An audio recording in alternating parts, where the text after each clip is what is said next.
Johann Gottfried Herder was a German philosopher, theologian, poet, and literary critic. He is associated with the periods of Enlightenment, Sturm and Drang, and Weimar Classicism. Biography. Born in Morungen in the Kingdom of Prussia, Herder grew up in a poor household, educating himself from his father's Bible and songbook. In 1762, an introspective youth of 17, he enrolled at the local University of Königsberg, where he became a student of Immanuel Kant. At the same time, Herder became an intellectual protege of Johann Georg Hamann, an intensely subjective thinker who disputed the claims of pure secular reason. Hamann's influence led Herder to confess to his wife later in life that, "I have too little reason and too much idiosyncrasy." Yet Herder can justly claim to have founded a new school of German political thought. Although himself an unsociable person, Herder influenced his contemporaries greatly. One friend wrote to him in 1785, hailing his works as inspired by God.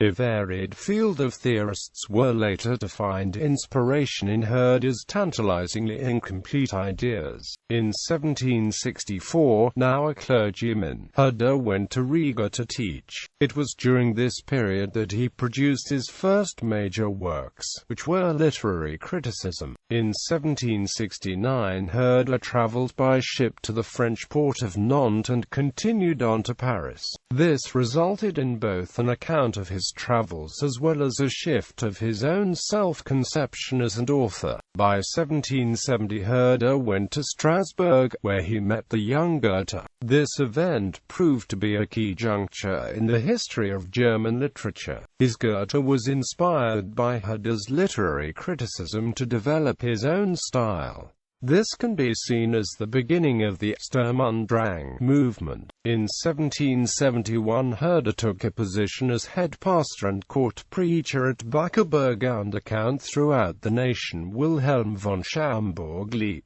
By the mid-1770s, Goethe was a well-known author, and used his influence at the court of Weimar to secure Herder a position as general superintendent. Herder moved there in 1776, where his outlook shifted again towards classicism. Towards the end of his career, Herder endorsed the French Revolution, which earned him the enmity of many of his colleagues. At the same time, he and Goethe experienced a personal split. Another reason for his isolation in later years was due to his unpopular attacks on Kantian philosophy. In 1802, Herder was ennobled by the Elector Prince of Bavaria, which added the prefix von to his last name. He died in Weimar in 1803 at age 59. Works and ideas. In 1772, Herder published Treatise on the Origin of Language and went further in this promotion of language than his earlier injunction to spew out the ugly slime of the Sen.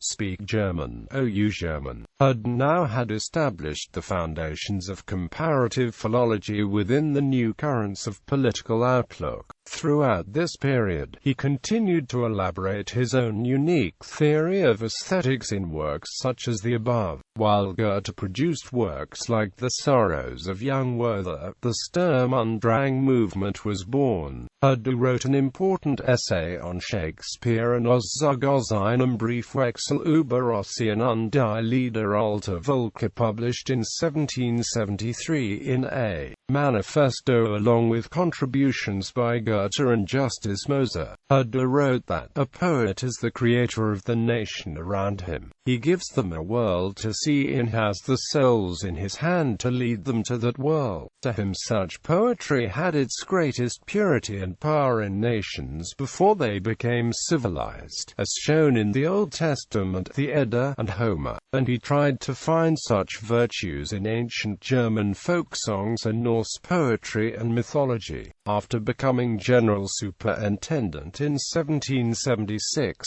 Herder's philosophy shifted again towards classicism. Herder was at his best during this period, and produced work such as his unfinished outline of a philosophical history of humanity, which largely originated the school of historical thought. Herder's philosophy was of a deeply subjective turn, stressing influence by physical and historical circumstance upon human development, stressing that one must go into the age, into the region, into the whole history, and feel one's way into everything.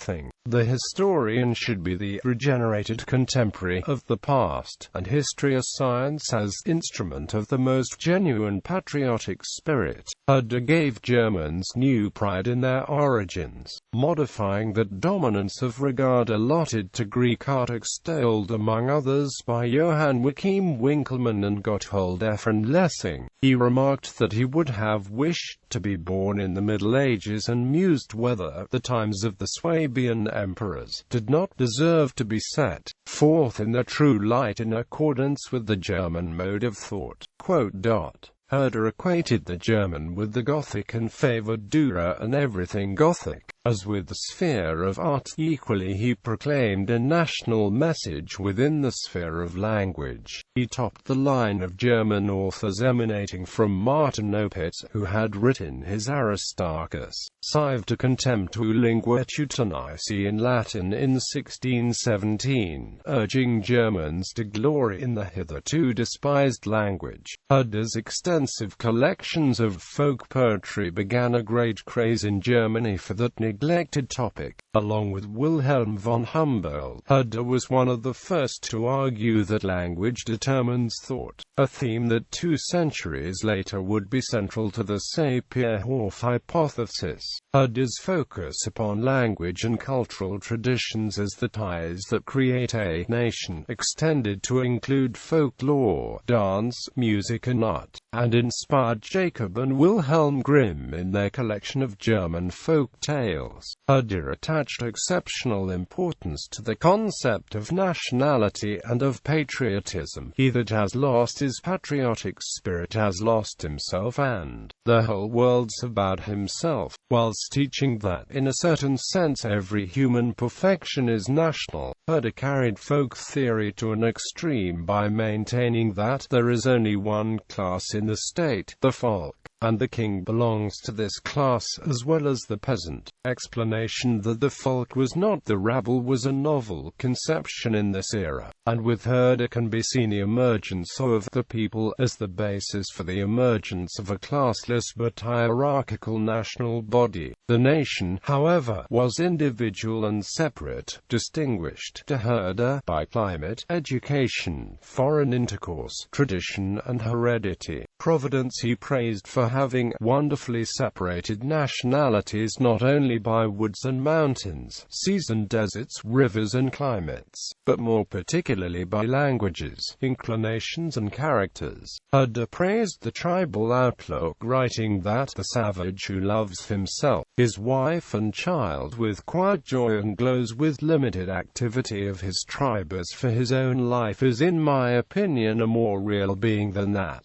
cultivated shadow who is enraptured with the shadow of the whole species, isolated since each nationality contains its center of happiness within itself, as a bullet the center of gravity, with no need for comparison since every nation bears in itself the standard of its perfection, totally independent of all comparison with that of others. For do not nationalities differ in everything, in poetry, in appearance, in tastes, in usages, customs and languages?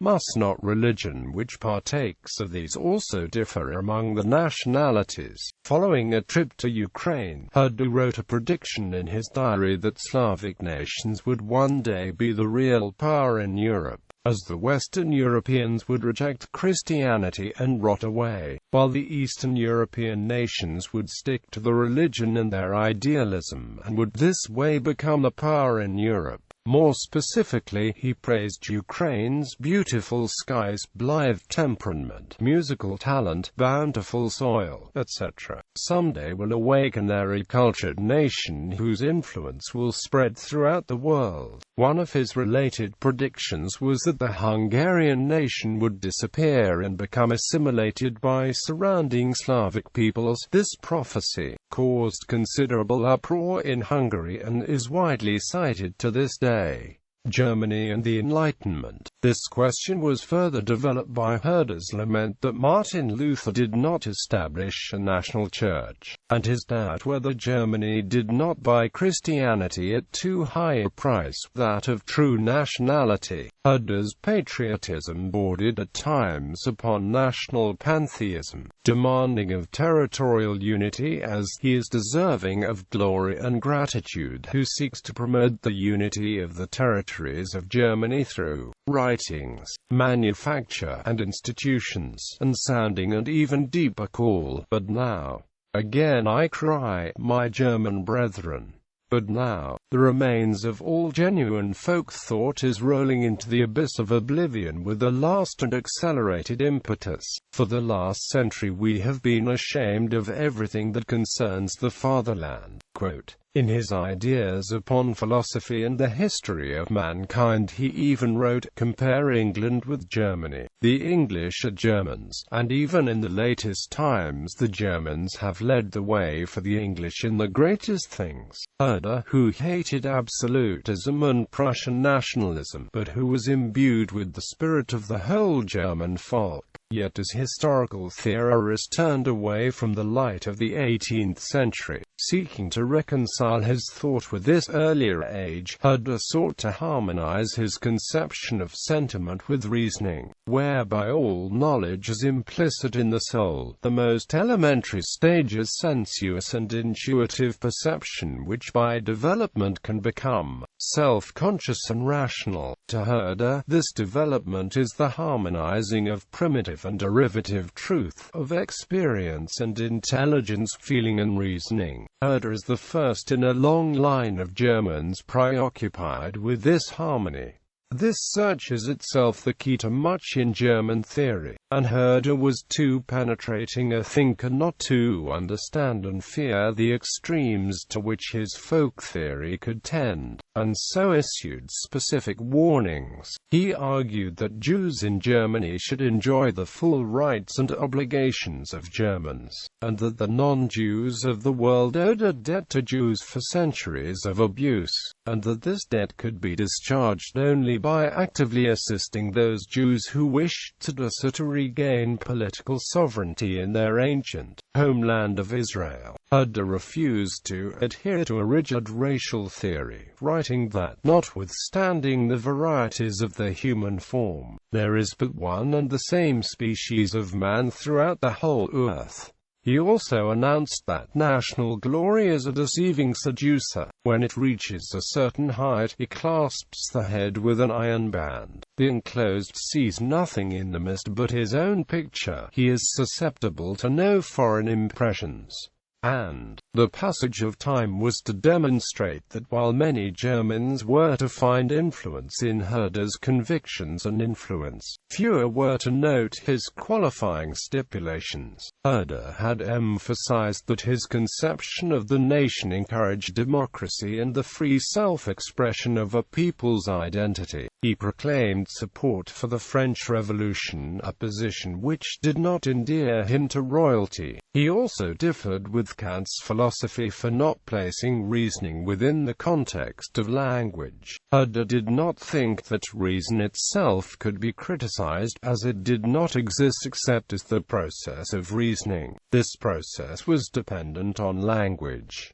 He also turned away from the Sturm und Drang movement to go back to the poems of Shakespeare and Homer. To promote his concept of the folk, he published letters and collected folk songs. These latter were published in 1773 as voices of the peoples in the songs. The poets Joachim von Arnim and Clemens von Brentano later used Stimmen der Völker as samples for the boy's magic horn. Herder also fostered the ideal of a person's individuality, although he had from an early period championed the individuality of cultures. For example, in his This to a Philosophy of History for the Formation of Humanity, he also championed the individuality of persons within a culture. For example, in his On Thomas Abbe's Writings and on the Cognition and Sensation of the Human Soul. In On Thomas Abbe's Writings, Herder stated that a human soul is an individual in the realm of minds. It senses in accordance with an individual formation and thinks in accordance with the strength of its mental organs.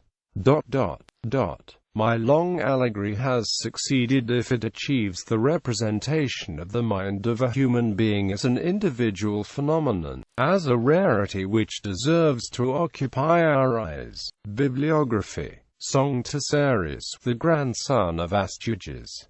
Essay on Being. On Diligence in Several Learned Languages. Treatise on the Ode. How Philosophy Can Become More Universal and Useful for the Benefit of the People. Fragments on Recent German Literature. On Thomas Abbe's Writings. Critical Forests or Reflections on the Science and Art of the Beautiful. Journal of My Voyage in the Year 1769. Treatise on the Origin of Language. Selection from Correspondence on Ossian and the Songs of Ancient Peoples. See also James Macpherson, of German Character and Art. This to a Philosophy of History for the Formation of Humanity. Oldest document of the human race. Essay on Ulrich von Hutten. On the resemblance of medieval English and German poetry, sculpture. Some observations on shape and form from Pygmalion's creative dream. On the cognition and sensation of the human soul. On the effect of poetic art on the ethics of peoples in ancient and modern times. Folk songs. On the influence of the government on the sciences and the sciences on the government. Letters concerning the study of theology. On the influence of the beautiful in the higher sciences. On the spirit of Hebrew poetry, an instruction for lovers of the same and the oldest history of the human spirit, God. Some conversations, ideas on the philosophy of the history of mankind. Scattered leaves, letters for the advancement of humanity, Christian writings. Terpsichore, a translation and commentary of the Latin poet Jacob Balde. Persepolis and Letters, fragments on Persian architecture, history and religion.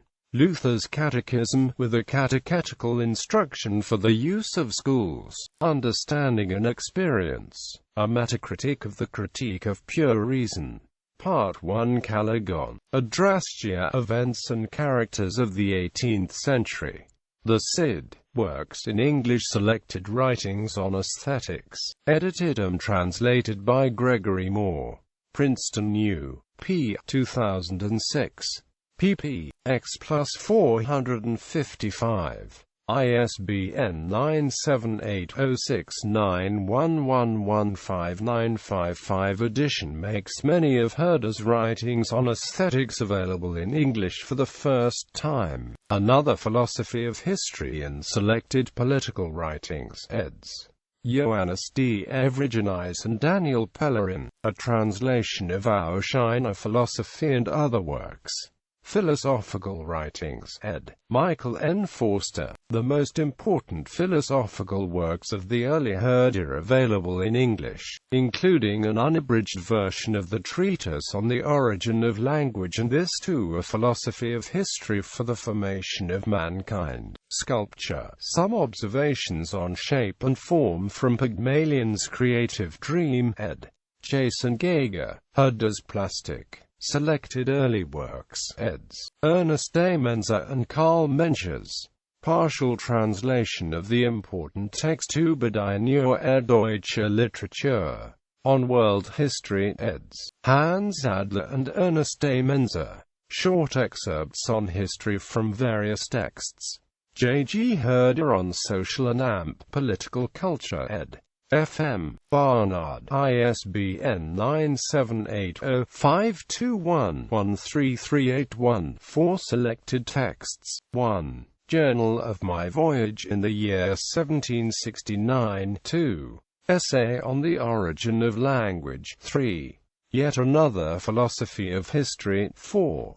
Dissertation on the reciprocal influence of government and the sciences. 5. Ideas for a Philosophy of the History of Mankind. Herder, Philosophical Writings, ed. Desmond M. Clark and Michael N. Forster, ISBN 978-0-521-7908888. Contents. Part 1. General Philosophical Program. 1. How philosophy can become more universal and useful for the benefit of the people. Part 2. Philosophy of Language. 2. Fragments on recent German literature. 3. Treatise on the Origin of Language. Part 3. Philosophy of Mind. 4. On Thomas Abbe's writings. 5. On Cognition and Sensation, the two main forces of the human soul. 6. On the Cognition and Sensation, the two main forces of the human soul. Part 4. Philosophy of History. 7. On the Change of Taste. 8. Older Critical Forcelet. 9. This to a Philosophy of History for the Formation of Humanity. Part 5. Political Philosophy. 10. Letters concerning the Progress of Humanity. 11. Letters for the Advancement of Humanity. Herder on Nationality, Humanity, and History. F. M. Barnard. ISBN 978-07735-25191. Herder's Social and Political Thought. From Enlightenment to Nationalism. F. M. Barnard. Oxford. Publisher, Clarendon Press, 1967. Assen B. 0007 JTDEI.